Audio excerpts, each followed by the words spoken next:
Hi students, welcome to learning house by Haseena DSC classes. ఈరోజు మనం టెట్కమ్ టీఆర్టీలో paper 1 ఎస్జిటిలో జరిగిన important bits ఏంటి ఉన్నాయి అనేది డిస్కస్ చేసుకుందాం. క్లాస్లోకి వెళ్లే ముందు like and subscribe my channel which watch my videos. ఇలాంటి మరిన్ని వీడియోస్ కోసం నా ఛానల్ని సబ్స్క్రైబ్ చేసుకోండి. ఇక్కడ గణితం అంటే పరిమాణ శాస్త్రం అని నిర్వచించిన వారు ఎవరు? అరిస్టాటిల్. గణితం అంటే పరిమాణ శాస్త్రం అని నిర్వచించిన వారు అరిస్టాటిల్. యంగ్ వర్గీకరణలో సూచించబడని విద్యా విలువ. యంగ్ వర్గీకరణలో సూచించబడని విద్యా విలువ క్రమశిక్షణ విలువ. నిగమన పద్ధతి యొక్క ఒక లక్షణం ఏంటి అంటే సాధారణాంశం నుండి ప్రత్యేకాంశంనకు. నిగమన పద్ధతి యొక్క ఒక లక్షణం ఏంటి? సాధారణాంశం నుండి ప్రత్యేకాంశంనకు. జ్యామితీయ భావనలు బోధించటానికి ఉపయోగించే ఉపకరణం ఏది?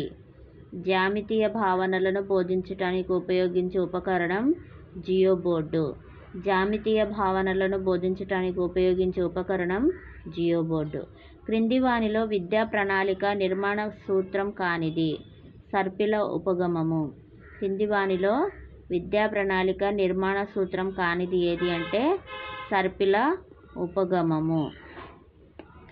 3x4=12ను సంఖ్యారేఖపై సూచించబడి దీని ద్వారా పరీక్షించదలిచిన విద్యా ప్రమాణం ఏంటి అంటే ప్రాతినిధ్యపరచుట. అంటే 3x4=12ను సంఖ్యారేఖపై నెంబర్ లైన్ మీద సూచించండి. దీని ద్వారా పరీక్షించదలిచిన విద్యా ప్రమాణం ఏంటి అంటే ప్రాతినిధ్యపరచుట. అంటే దృశ్యీకరణ. ప్రాతినిధ్యపరచుట దృశ్యీకరణ అంటే రిప్రజెంటేషన్, విజువలైజేషన్ అనేది దీని యొక్క విద్యా ప్రమాణం అన్నమాట. 3x4=1ను సంఖ్యారేఖపై సూచించండి అని దీని ద్వారా పరీక్షించదలిచిన విద్యా ప్రమాణం ఏంటి అంటే విద్యార్థిలో ప్రాతినిధ్యపరచుట దృశ్యీకరణ. నెక్స్ట్ వచ్చేసి సంఖ్యారాశుల మాపనాలు విజ్ఞానమే గణితం అని నిర్వచించిన వారు ఎవరు అంటే బెల్. సంఖ్యారాశుల మాపనాలు విజ్ఞానమే గణితం అని నిర్వచించిన వారు బెల్. తగిన పద్ధతిని ఎంపిక చేస్తాడు అను స్పష్టీకరణ ఈ లక్ష్యమునకు చెందినది. వినియోగం. తగిన పద్ధతిని ఎంపిక చేస్తాడు అను స్పష్టీకరణ ఈ లక్షణముకు చెందినది అంటే వినియోగం. ప్రకల్పన పద్ధతిలో మొట్టమొదటి సోపానం ఏది అంటే పరిస్థితిని కల్పించటం, సన్నివేశం ఏర్పరచటం. ప్రకల్పన పద్ధతిలో మొట్టమొదటి సోపానం ఏంటి? పరిస్థితిని కల్పించటం, సన్నివేశం ఏర్పరచటం. గుణకారాలను సులభంగా చేయుటకు ఉపయోగపడు గణిత బోధనా పేటికలోని సామాగ్రి. నేపియర్ పట్టీలు. అంటే ఓబీబీ కిట్లో ఎలాంటి సామాగ్రిని ఉపయోగించి మనం గుణకారాలను సులభంగా చేయొచ్చు అన్నమాట. ఏంటి అవి అంటే నేపియర్ పట్టీలు. దీర్ఘచతురస్రం L/B. అదే చతురస్రం అయితే సాదృశ్య రూపం. దీన్ని మనం ఇది ఈ రకమునకు చెందిన ప్రశ్న.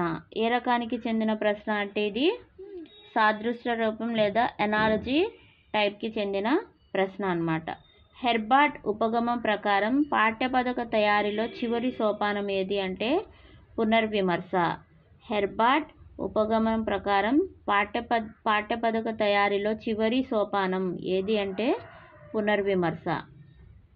ఓకేనా? ఇది మనకి 11th 6th 2018లో జరిగిన క్వశ్చన్ పేపర్లో ఉన్న బిట్స్ అన్నమాట ఇవి. ఇప్పుడు ఫస్ట్ నేను ఎక్స్ప్లెయిన్ చేసింది మీకు 10th 6th 2018లో జరిగిన క్వశ్చన్ పేపర్లో ఉన్న బిట్స్. ఇవన్నీ కూడా మనకి రిపీటెడ్గా మేబీ ఇలాంటి టైప్ ఆఫ్ బిట్స్ మనకి అడిగే ఛాన్స్ ఉందని ఒక ఐడియా మీకు క్రియేట్ అవుతుందని నేను ఇవన్నీ కూడా వీడియోస్ చేయడం జరుగుతుంది. ఐ హోప్ మీకు ఈ వీడియో కనుక నచ్చితే like and subscribe my channel, watch my videos. ఇలాంటి మరిన్ని వీడియోస్ కోసం నా ఛానల్ని సబ్స్క్రైబ్ చేసుకోండి. Thank you students.